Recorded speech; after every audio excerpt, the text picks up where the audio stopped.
ഒരു വാക്ക് സംസാരിക്കുന്നതിനായി പ്രിയപ്പെട്ട MLA ക്ഷണിക്കുന്നു. പ്രിയപ്പെട്ട ജോഷി അടക്കമുള്ള നേതാക്കന്മാർ, പ്രിയപ്പെട്ടവരെ, നീണ്ട പ്രസംഗത്തിനില്ല. മഴ എപ്പോൾ വേണേൽ പെയ്യാം. നമുക്കിങ്ങനെ പുതുപ്പള്ളിയിൽ കഴിഞ്ഞ 3 പരിപാടികളിൽ ചരിത്രം വെച്ചാൽ മഴ ഇങ്ങനെ വരും മാറും. അത് നോട്ട് ചെയ്തിട്ടുള്ള കാര്യം. ഇപ്രാവശ്യം അങ്ങനെ മഴ മാറി നിൽക്കുകയാണ്. ഏതായാലും ഇവിടെ ഈ പരിപാടി നടക്കുമ്പോൾ നമുക്ക് ഇന്ന് നേരിടുന്ന ഏറ്റവും വലിയ പ്രശ്നം ഒന്ന്, നമുക്കറിയാം, പെട്രോൾ തീരുക. ഇന്ന് ഞാൻ എൻ്റെ വണ്ടി പെട്രോൾ അടിക്കാൻ പറ്റുമ്പോഴത്തേക്ക് പെട്രോൾ തീർന്നിരിക്കുക. ആ ഒരു സാഹചര്യം രാജ്യത്ത് നിലനിൽക്കുന്നു. ഒപ്പം നമുക്ക് നമ്മുടെ ഗ്യാസ് സിലിണ്ടറില്ല, റെസ്റ്റോറൻറ്റ്സ് ഇല്ല. അപ്പം നമുക്ക് ചെലവുകൾ ചുരുക്കേണ്ട ഒരു ആവശ്യം. ഒപ്പം വീട് കുഞ്ചാണ്ടി ഫൗണ്ടേഷൻ ചെയ്ത 48 വീടുകൾ, അതിനോടൊപ്പം ഇനി ചെയ്യാൻ പോകുന്ന 100-ലധികം വീടുകൾ.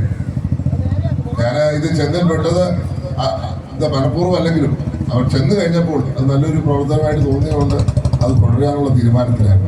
അതുകൊണ്ട് 25 വീടുകൾ കൂടി ചെയ്യേണ്ടതുണ്ട്. അതുകൊണ്ടാണ് നമ്മൾ പരമാവധി ചെലവുകൾ കട്ട് ഷോർട്ട് ചെയ്യണം എന്നുള്ള ആഗ്രഹത്തിൽ നമ്മുടെ പ്രചരണം ചുരുക്കുന്നത്.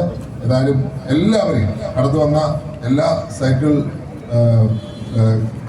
സൈക്ലോ യാത്രികളെയും സഞ്ചാരികളെയും സഹയാത്രികളെയും അഭിവാദ്യം ചെയ്യുക. നമുക്കിനി നടക്കേണ്ടതുണ്ട്. ഇത് തുടക്കം മാത്രമാണ്. സൈക്കിൾ ഇപ്പോഴാണ്, പിന്നെ നടത്തമാണ്. സൈക്കിളും നടത്തവും കൂടെ ചേർന്നായിരിക്കും ഈ തെരഞ്ഞെടുപ്പെന്ന് ഞാൻ വിശ്വസിക്കുന്നു.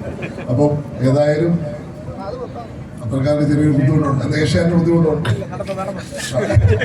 നടന്നോ ഞങ്ങൾ വരത്തില്ല എന്നുള്ളതാണ് പറഞ്ഞത്. എല്ലാവരെയും ഒരിക്കൽ കൂടി അഭിവാദ്യം ചെയ്തുകൊണ്ട് പ്രിയപ്പെട്ട ജോഷിയാനെ ഇത് ടാഗ് ഓഫ് ചെയ്യാൻ ഞങ്ങൾ സ്വാഗതം. ഒറ്റ ലൈനായിട്ടാണ് പോകേണ്ടത്. നമുക്കറിയാം, വളരെ പതുക്കെ പോയാൽ മതി.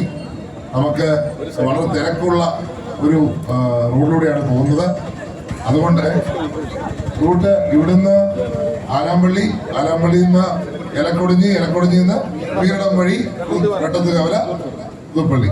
അപ്പോൾ എല്ലാവരും വളരെ ആത്മനിയന്ത്രണം പാലിച്ച് വളരെ സ്ലോയിൽ പോയാൽ മതി. കാരണം നമുക്കൊരു അപകടവും വേണ്ട. നിങ്ങൾ വളരെ സൂക്ഷിക്കണം. അത് സൈക്കിളാണെങ്കിലും നമുക്ക് ഒത്തിരി യാത്ര, എന്താ പറയുക, ബസ്സും കാറും ഒക്കെ പോകുന്ന ഒരു റോഡാണ്. അതുകൊണ്ട് വളരെ സ്ലോയിൽ പോയാൽ മതി.